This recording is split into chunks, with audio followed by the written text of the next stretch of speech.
السلام علیکم۔ بسم اللہ الرحمن الرحیم۔ پچھلی ویڈیو میں ہم نے جماعت چہارم کی اردو کی کتاب سے ہم بنیں گے اچھے شہری کا آغاز کیا تھا، مشق حل کیا تھا۔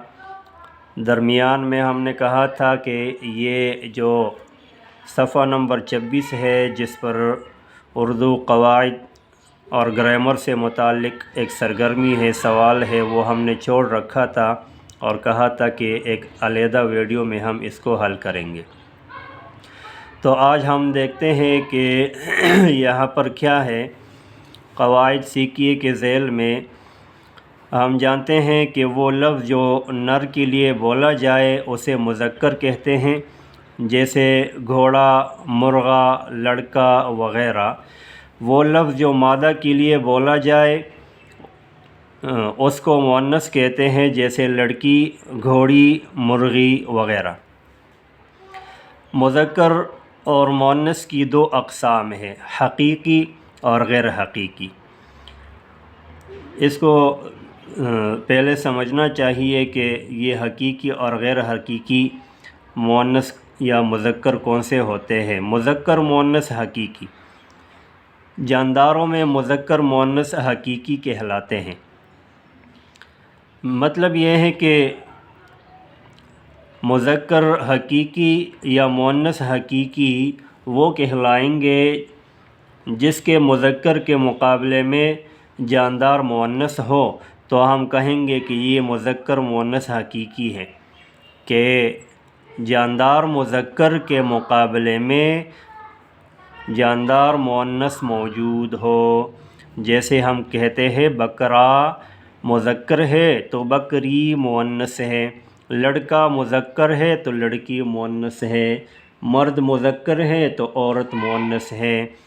تو یہ حقیقی مذکر مؤنث ہے، اس لیے کہ ان جانداروں کے مذکر کے مقابلے میں مؤنث موجود ہے، جوڑے کی شکل میں یہ موجود ہوتے ہیں۔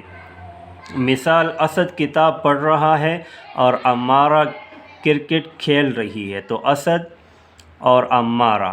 اوپر دیے ہوئے جملوں میں نمایاں نام اسد اور امارہ ہے۔ اسد مذکر ہے جبکہ امارہ مؤنث ہے، تو یہ مذکر مؤنث حقیقی کہلاتے ہیں۔ مسئلہ ہمارا مذکر مؤنث غیر حقیقی کا ہے۔ اصل میں سمجھنے میں جو مشکل آتی ہے اردو سیکھنے والوں کے لیے یا اردو بولنے والوں کے لیے، اکثر و بیشتر مذکر مؤنث غیر حقیقی کی پہچان میں مسئلہ ہوتا ہے کہ ہمیں یہ پتہ نہیں چلتا کہ یہ فلانا لفظ یہ مذکر ہے کہ یہ مؤنث ہے۔ جو مؤنث مذکر مؤنث حقیقی ہے وہ تو ان کا پہچاننا وہ تو آسان ہے، اس لیے کہ جاندار ہیں سارے، اور جانداروں کے مقابلے میں جب مذکر ہو تو مقابلے میں مؤنث ہر کسی کو معلوم ہوتا ہے، تو وہ پہچاننا مشکل نہیں ہے۔ لیکن جو غیر حقیقی ہے، جو جاندار نہیں ہے، بے جان اشیاء ہے، جن کے نر کے مقابلے میں مادہ کا تصور نہیں ہے، تو ان کا پہچاننا مشکل ہے۔ تو یہاں تعریف پڑھتے ہیں مذکر مؤنث غیر حقیقی۔ غیر جاندار اور بے جان اشیاء میں نر مادہ کا تصور نہیں ہوتا، لیکن بولنے، لکھنے اور پڑھنے میں اہل زبان انہیں مذکر اور مؤنث قرار دیتے ہیں۔ مثلا آسمان کا رنگ نیلا ہے، پانی ٹھنڈا ہے، یہ اردو کی کتاب ہے، گھاس ہری ہے۔ اوپر دیے ہوئے جملوں میں آسمان، پانی، کتاب اور گھاس کو نمایاں کیا گیا ہے۔ آسمان اور پانی کو مذکر بولا جاتا ہے جبکہ کتاب اور گھاس کو مؤنث بولا جاتا ہے۔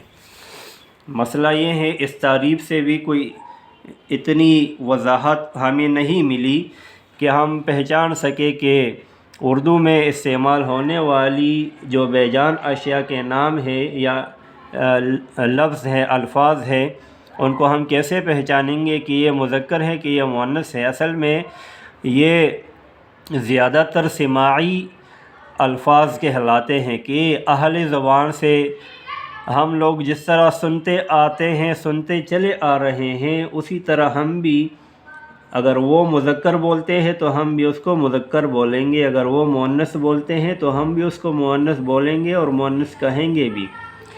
تو اس کو سماعی مذکر مؤنث بولتے ہیں۔ سماعی کے سماع سے تعلق رکھتے ہیں، سننے سے تعلق رکھتے ہیں۔ اہل کتاب کس طرح، اہل کتاب یا اہل زبان کس طرح اس کو پڑھتے ہیں، کس طرح بولتے ہیں، تو سننے والے پر بھی لازم ہے کہ وہ اسی طرح مذکر یا مؤنث بولیں۔